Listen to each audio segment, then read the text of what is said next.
Welcome to the Explainer. Today, we're diving into a skill that's absolutely vital for every single leader in healthcare: how to navigate those really difficult, high stakes conversations where the outcome truly matters. I mean, think about this scenario. It plays out in hospitals every single day, right? And how you, as a leader, handle that moment of conflict, well, it can change everything for your team's morale, for how they work together, and of course, most importantly, for your patient's outcome. So, to help us figure this out, we're leaning on some really powerful insights that have been discussed within the Culture Coalition. These ideas are built on the amazing foundational work from two key books: Crucial Conversations by Joseph Grenny and Fierce Conversations by Susan Scott. Here's how we're going to break this all down. We're going to look at why these conversations are so intense, what exactly makes a conversation crucial, and then we'll get into the how-to. How to start with the right mindset, create a safe space for dialogue, get your message across effectively, and see how it all creates this amazing ripple effect on patient care.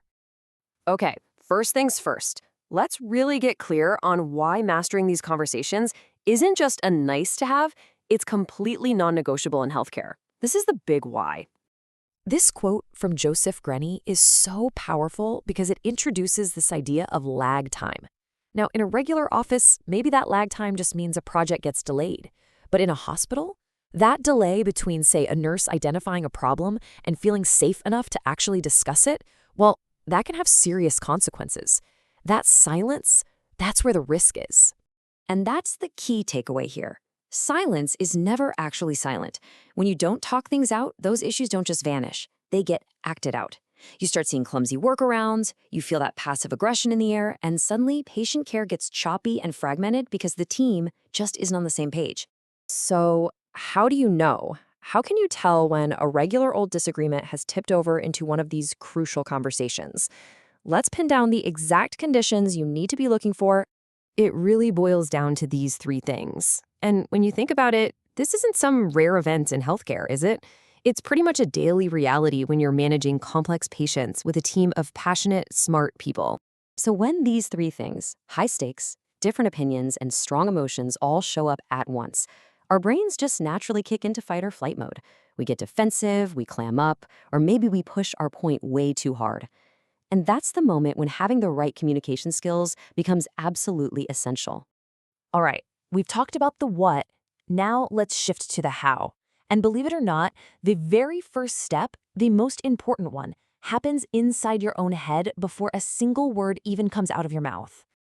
You have to stop and genuinely ask yourself this: what do I really want here? Is it about proving I'm right and winning this argument? Or is it about finding the absolute best path forward for our patient? Starting with the heart just means anchoring yourself to that positive, shared goal. And this leads to a really cool concept called the sucker's choice. That's the trap we fall into when we think we have to choose between being brutally honest or keeping the peace. But great leaders, they refuse to make that choice. They figure out how to be both candid and kind. So once your own intentions are crystal clear, your next job as a leader is to create an atmosphere where everybody else feels safe enough to speak their mind too. This quote just nails it. It's so brilliant. People almost never get defensive because of what you're saying. They get defensive because they don't feel safe. They feel like they're being judged or attacked. So the content of your message is almost secondary to the condition of safety you create. And you build that safety by making a conscious choice. Look at this chart. Instead of reacting with sarcasm or blame, you choose curiosity. Instead of shutting down, you practice honesty. It's about actively avoiding those dialogue killers on the left and leaning into the dialogue builders on the right. That's what keeps the conversation going. Okay, so the space feels safe, your heart is in the right place. Now what?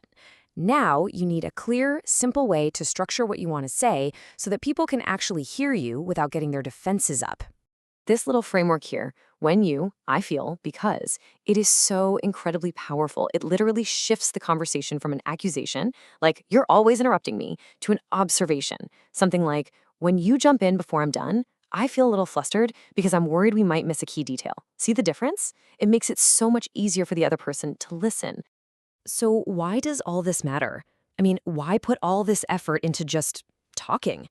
Let's connect the dots directly back to your day-to-day role as a physician, a nurse, or an APP leader? It really all starts right here, with one single conversation that's handled well.